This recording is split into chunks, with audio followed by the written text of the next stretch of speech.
अस्सलाम वालेकुम, this is Umaina Basit from ocean of knowledge. तो आज हम कर रहे हैं रिव्यू एक्सरसाइज 14। इस चैप्टर का जो नाम है वो है रेशियो एंड प्रोपोर्शन। इसका जो क्वेश्चन नंबर 1 है वो ट्रू फॉल्स का है और ट्रू फॉल्स पेपर में नहीं आते, इसलिए मैं क्वेश्चन नंबर 1 आपको नहीं करवा रही। जो क्वेश्चन नंबर 2 है वो डेफिनेशंस का क्वेश्चन है। इसमें टोटल 4 डेफिनेशंस हैं और ये आपने याद करना है। होता क्या है, स्टूडेंट्स क्या करते हैं, बगैर समझे डेफिनेशंस को रट्टा लगा लेते हैं, जिसकी वजह से जब वो पेपर में जाते हैं तो कंफ्यूज हो जाते हैं और कंफ्यूज होके गलत लिख लेते हैं और उनके नंबर कट जाते हैं। डेफिनेशंस को अगर आप समझ के अच्छे तरीके से कॉन्सेप्ट लेके दिमाग में बिठाओ, याद करो, तो कभी भी वो आपको ना भूले। तो ये मैंने 4 डेफिनेशन लिख ली है। पहले मैं आपको इनका कॉन्सेप्ट दे देती हूँ, याद आपने करना है, मैं आपको याद नहीं करवा रही और ना ही मैं आपको डेफिनेशन इसकी बता रही हूँ। डेफिनेशन आपकी बुक में लिखी हुई होगी, मैं सिर्फ इसका कॉन्सेप्ट दे रही हूँ ताकि कॉन्सेप्ट जब आपका क्लियर होगा तो तब आपको याद करना बहुत ही आसान होगा। तो क्वेश्चन नंबर 2 का जो फर्स्ट पार्ट है वो है रेशो। रेशो क्या होती है? रेशो ये होती है कि दो एक जैसी चीज़ों को कंपैरिजन करने को रेशो कहते हैं। मिसाल के तौर पे कि हम जब कहते हैं ए, ये रेशो की अलामत होती है ए रेशो बी, तो हमने इन दो चीज़ों को क्या किया, कंपेयर किया।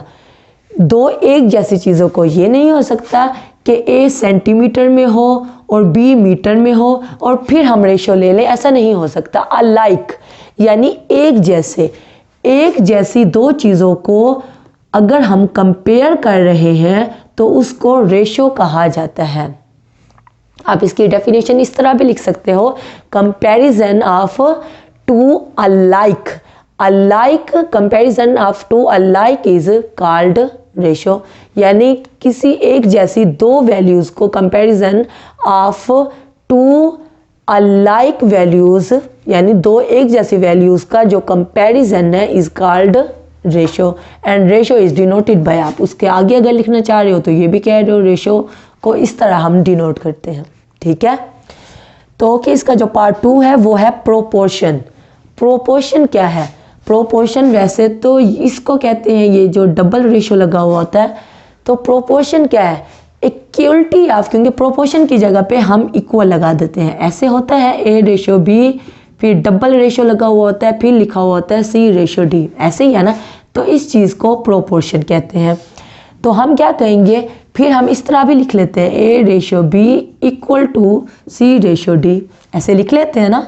तो यही बात कह रहा है, प्रोपोर्शन जो है इक्वलिटी ऑफ टू रेशोज है। इक्वलिटी ऑफ 1 रेशो 2 रेशो, यानी 2 रेशोज की जो इक्वलिटी है, बराबरी है, उसको हम क्या कहते हैं, प्रोपोर्शन कहते हैं। ठीक है, उसके बाद थर्ड में वो कह रहा है कॉन्ग्रुएंट ट्रायंगल्स। कॉन्ग्रुएंट ट्रायंगल्स क्या होते हैं?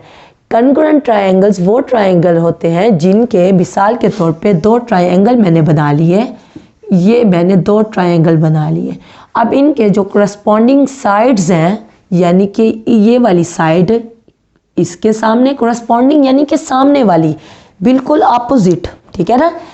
तो करस्पॉन्डिंग जो साइड्स है, यानी ये वाली साइड इस साइड के और ये वाली साइड इस साइड के, करस्पॉन्डिंग साइड जो हो, 2 ट्रायंगल्स की करस्पॉन्डिंग साइड जो हो, अगर प्रोपोर्शनल हो 2 ट्रायंगल की अपोजिट साइड्स, तो हम उन 2 ट्रायंगल्स को कहते हैं कि ये दोनों ट्रायंगल कॉन्ग्रुएंट ट्रायंगल्स हैं।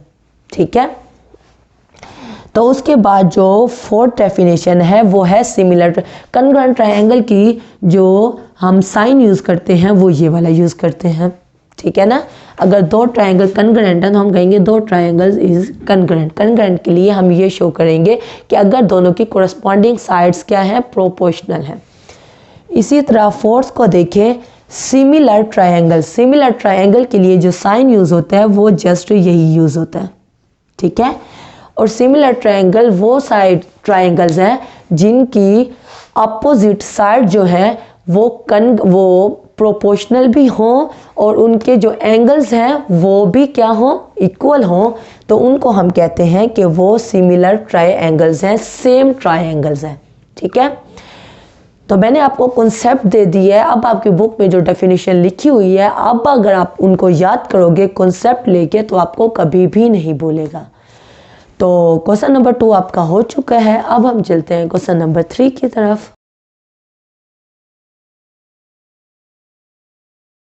ओके, अब हम कर रहे हैं क्वेश्चन नंबर 3। क्वेश्चन नंबर 3 के टोटल 2 पार्ट हैं। फर्स्ट पार्ट ये है और सेकंड पार्ट ये है।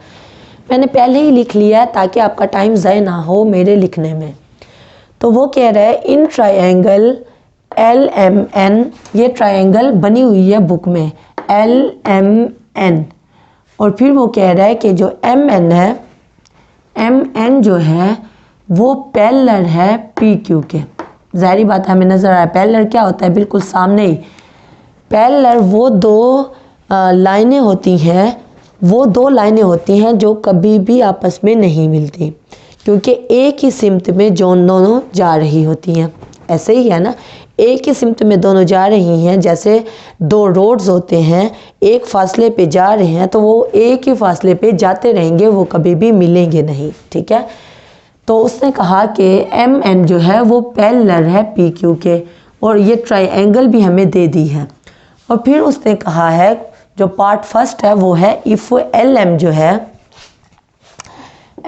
जो है वो 5 सेंटीमीटर के बराबर है, यानी कि LM 5 सेंटीमीटर के बराबर है, और LP जो है L से लेके P तक तो वो 2.5 होगा। ज़ाहिर बात है ये पूरा जो है फासला 5 सेंटीमीटर होगा L से M तक, तो L से जो P तक होगा वो 2.5 होगा। फिर वो कह रहे हैं LQ जो है यहाँ से लेके यहाँ तक वो जो है वो 2.3 सेंटीमीटर है, और LN यहाँ से लेके यहाँ तक हमने निकालना है।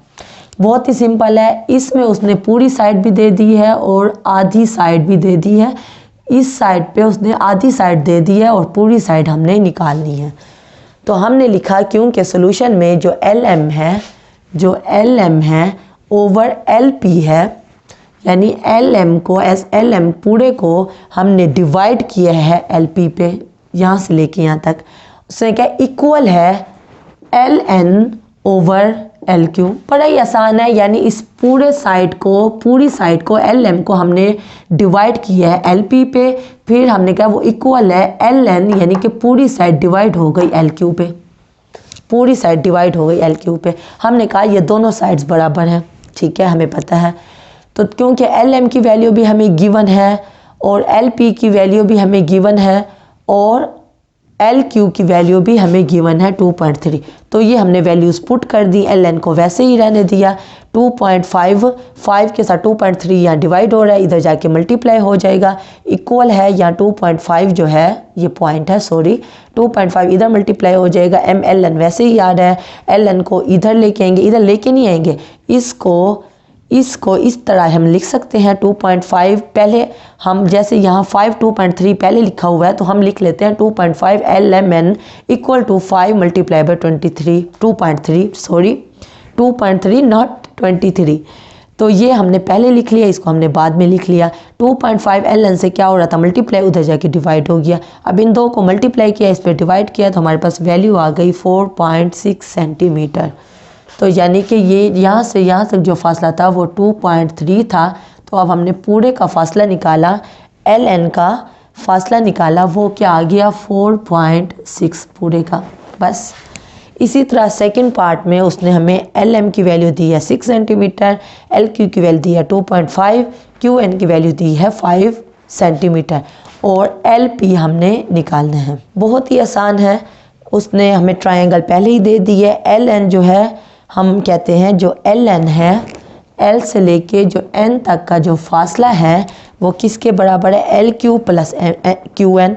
LQ ज़ाहिर सी बात है L से लेके N तक का जो फासला है जमा किसके बराबर है, LQ प्लस QN के बराबर है। LQ की भी वैल्यू पुट कर दी, QN की भी वैल्यू पुट कर दी, हमारे पास 7.5 सेंटीमीटर आ गया। ये किसकी वैल्यू निकली, LN की वैल्यू निकली। फिर हमने कहा कि LM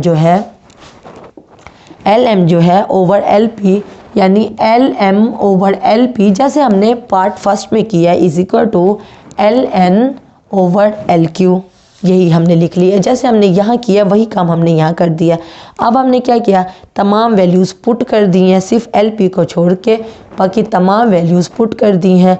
उसके बाद एल पी उधर जाएगा, ये इधर ऊपर आएगा, मल्टीप्लाई होगा, डिवाइड होगा और हमारे पास एंड में जाके एल पी की वैल्यू आ जाएगी जो कि है 2 सेंटीमीटर। तो बहुत ही आसान क्वेश्चन है, दोनों पार्ट सेम टू सेम थे। इसमें फ़र्क ये था कि पहले हमने कहा एल एन जो है L Q plus Q N के बराबर है, पहले हमने एल एन की वैल्यू निकाली है, फिर वही काम किया है जैसे हमने पार्ट फर्स्ट में किया है। तो क्वेश्चन नंबर 3 आपका हो चुका है। अब हम चलते हैं क्वेश्चन नंबर 4 की तरफ।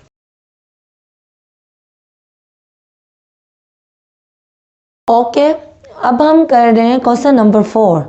क्वेश्चन नंबर 4 में उसने हमें डायग्राम दे दी है और कहा है कि इस फिगर में पी ए की वैल्यू भी दे दी है, पी बी की भी, ए क्यू की भी और पी आर की भी। हमने एक्स को क्या करना है, फाइंड आउट करना है और कहा है ए बी जो है वो पैरेलल है क्यू आर से। बस बहुत ही आसान क्वेश्चन है, हमें पता है P A over A Q, P A over A Q जो है वो बराबर होगा P B over B R के। तमाम वैल्यूज़ हमें गिवन है, तमाम वैल्यूज़ हमने पुट कर दी। तो यहाँ वैल्यू जब पुट कर दी, ये इधर मल्टीप्लाई हो गया और ये इधर मल्टीप्लाई हो गया। उसके बाद 2-3 स्टेप्स मैंने नहीं किए, आप मल्टीप्लाई करोगे, उसके बाद इन तमाम वैल्यूज़ को भी मल्टीप्लाई करके इधर लेके आओगे, उधर 0 बच जाएगा, प्लस माइनस करोगे तो आपके पास ये वैल्यू बच जाएगी। 4x² minus 2x minus 2 is equal to 0। 2 हमने कॉमन ले लिया, अंदर 2x² minus x minus 1 is equal to 0। 2 उधर 0 पे डिवाइड होके ख़त्म हो गया। अब ये वैल्यू बच गई जो कि 0 के इक्वल है। फिर हमने इसको फैक्टराइज कर लिया, 2x² वैसे ही है, माइनस x दरमियान वाली वैल्यू से ऐसी दो वैल्यू बनाते हैं, जिन्हें हम ऐड करें तो माइनस x है, जिन्हें मल्टीप्लाई करें तो पहली और आखिरी वैल्यू को मल्टीप्लाई करके जो आंसर आता है वही आंसर है। तो हमने वही फैक्टराइज किया। फैक्टराइज आपको अगर आती है तो बहुत अच्छी बात है, अगर नहीं आती तो आप चैप्टर 5 मेरा देख लें, आपको फैक्टराइजेशन अच्छे तरीके से समझ आ जाएगी। उसके बाद हमने क्या किया, फैक्टराइज का जो तरीका होता है, पहले 2 टर्म में से हमने कॉमन ले लिया, अंदर बचा x माइनस 1। फिर अगली 2 टर्म में से कोई चीज़ कॉमन नहीं थी तो हमने +1 कॉमन ले लिया। 1 कॉमन लिया तो अंदर भी x माइनस 1 बचा। फिर हमने इस पूरे फैक्टर को x माइनस 1 फैक्टर को कॉमन ले लिया, बाकी बच गया 2x + 1, इसको अलग ब्रैकेट में लिख लिया। x माइनस 1 को अलग से 0 के इक्वल किया, इस वैल्यू को अलग से 0 के इक्वल किया, यहाँ x की वैल्यू 1 निकल आई, यहाँ 2x = 1 उधर गया, -1 2 मल्टीप्लाई हो रहा है, उधर जाके डिवाइड हो गया, x की वैल्यू -1/2 निकली, जो कि उसने कहा नॉट पॉसिबल, क्योंकि ये मुमकिन नहीं है, क्योंकि वैल्यू जो है वो माइनस में और फ्रैक्शन में आ रही है, तो ये मुमकिन नहीं है कि x की ये वैल्यू हो। तो इसलिए जो x की वैल्यू 1 है सिर्फ हमने उसको कंसीडर किया और यही हमारा आंसर है, x = 1। ओके, तो क्वेश्चन नंबर 4 हमारा हो चुका है। अब हम चलते हैं क्वेश्चन नंबर 5 की तरफ। ओके, अब हम कर रहे हैं क्वेश्चन नंबर 5। क्वेश्चन नंबर 5 में उसने डायग्राम बना के दे दिया और कहा है in triangle LMN shown in the figure, LA जो है, जो LA है बाइसेक्ट यानी काटता है एंगल L को। ये जो एंगल L है इसको ये जो लाइन है LA वो बाइसेक्ट करती है। फिर उसने कहा इफ़ M मैयर LN जो है L से लेके जो N तक का फासला है वो 4 है। डायग्राम भी उसने बना के दे दी है और साथ स्टेटमेंट भी लिख के दे दी है।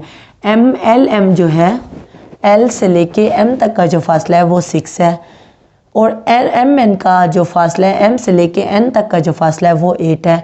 हमने क्या निकालना है, हमने MA निकालना है और AN निकालना है, यानी कि यहाँ से लेके यहाँ तक का फासला निकालना है और यहाँ से लेके यहाँ तक का फासला निकालना है। उसने स्टेटमेंट भी लिख दिया और डायग्राम भी बना के दे दिया ताकि कोई कन्फ्यूजन ना रहे।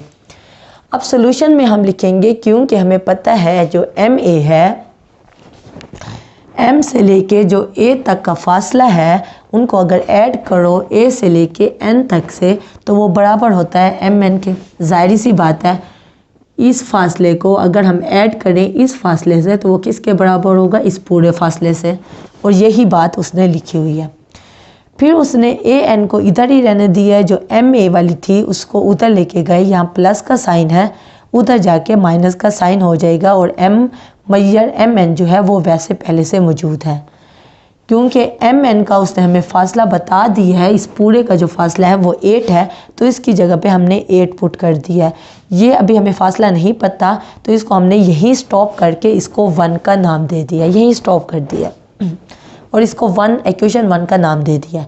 अब हम आगे लिख रहे हैं, क्योंकि इस जो उल्टे 3 डॉट होते हैं इसका मतलब होता है बिकॉज, क्योंकि जो मैयर ए एन है, मैयर ए एन है ओवर एल एन है, ओवर एल एन है, वो किसके बराबर है, मैयर एम ए के, यानी कि mayor M A over mayor L M और मैयर एल एम, यानी कि उसने ए एन को एम ए के बराबर किया है और एल एन को एल एम के बराबर किया है, और उसने कहा है ये दोनों फ्रैक्शन जो हैं वो आपस में क्या हैं, इक्वल हैं। अब उसने इन दोनों को इक्वल किया है और एम ए एन की वैल्यू हमने यहाँ सपोज की थी, जहाँ जहाँ हमने स्टॉप किया था एम ए एन की value 8 minus mayor M A put हमने कर दिया, 8 minus mayor M L N की वैल्यू हमें पता है वो क्या है, वो 4 है, एम एल एन की यहाँ से लेके यहाँ तक उसने कह दिया है वो 4 है, तो हमने 4 पुट कर दिया, और आगे एम ए वैसे ही रन दिया, और एल एम की वैल्यू भी हमें पता है, एल एम की वैल्यू भी पता है कि वो 6 है, वो हमने पुट कर दिया।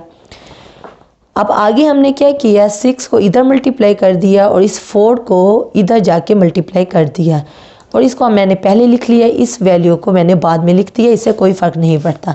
4 इधर मल्टीप्लाई हो गया, 4 मैयर एम ए मैंने पहले लिख लिया, और फिर 6 इधर मल्टीप्लाई हुआ, 6 इंटू 8 माइनस मैयर एम ए को मैंने इस तरह साइड पे लिख लिया।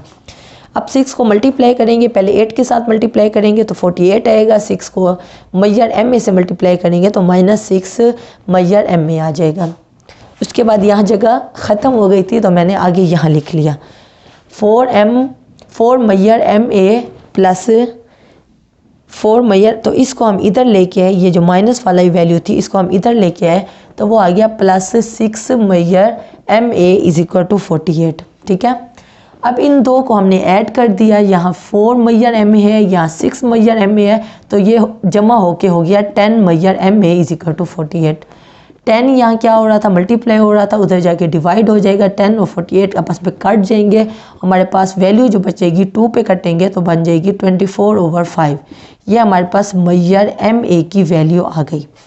अब यहाँ जहाँ हमने स्टॉप किया था उसको इक्वेशन 1 का नाम दिया था, यहीं पे क्योंकि हमारे पास एम ए की वैल्यू नहीं थी तो ये सारा काम हमने एम ए की वैल्यू निकालने के लिए किया है। अब एम ए की वैल्यू निकल चुकी है, अब हम इक्वेशन 1 में पुट कर देंगे, यही बात मैंने लिखी है, put mayor M A is equal to 24/5 किसमें, इन इक्वेशन 1, यानी इस इक्वेशन 1 में हम इसकी वैल्यू को पुट कर रहे हैं।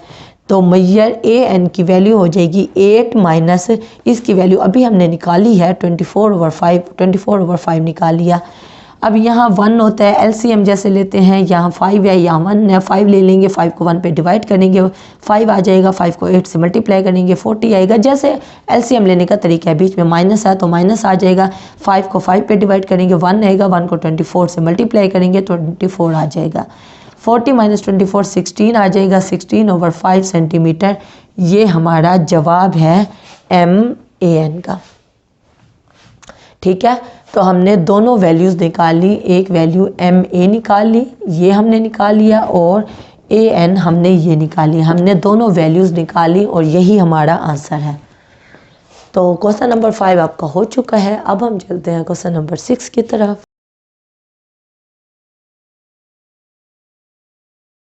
ओके, अब हम कर रहे हैं क्वेश्चन नंबर 6।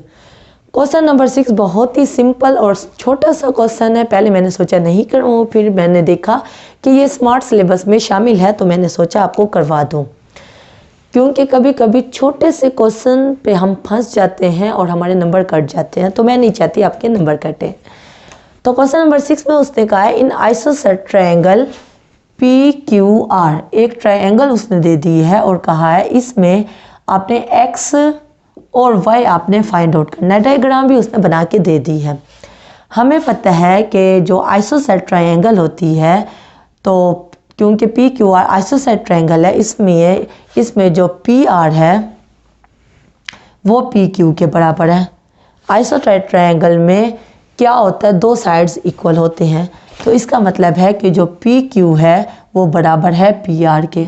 ठीक है, तो इसका मतलब क्या हुआ, इसका मतलब हुआ यहाँ x है, इसकी लेंथ x है और इसकी लेंथ 10 सेंटीमीटर है। अगर दोनों साइड्स इक्वल हैं, क्योंकि आइसोसेलेस ट्रायंगल है, तो इसलिए x की वैल्यू क्या हो जाएगी, वो 10 सेंटीमीटर हो जाएगी। ठीक है, तो x की वैल्यू हमने निकाल ली बहुत ही इजी तरीके से। फिर हमने कहा जो क्यू एस है, क्यू से लेके जो s है, यानी कि यहाँ s है, Q से लेके S तक का जो फासला है वो बराबर है S से लेके R तक। जाहिर सी बात है कि ये बाइसेक्टर है, ये बीच में है, बिल्कुल मिड में है, तो QS का जो फासला होगा वो SR के बराबर होगा। QS का जो फासला है वो SR के बराबर है, और QS का जो फासला है उसने दे दिया 6 सेंटीमीटर है, और S से लेके R तक का जो फासला है वो Y के इक्वल है। तो 6 सेंटीमीटर इक्वल टू Y आ गया, तो इसका मतलब है Y किसके इक्वल आ गया, 6 सेंटीमीटर के। बड़ा ही आसान क्वेश्चन है। X और Y की आपने वैल्यू निकालनी थी, X की 10 सेंटीमीटर निकला है और Y की 6 सेंटीमीटर निकला है। तो क्वेश्चन नंबर 6 आपका हो चुका है।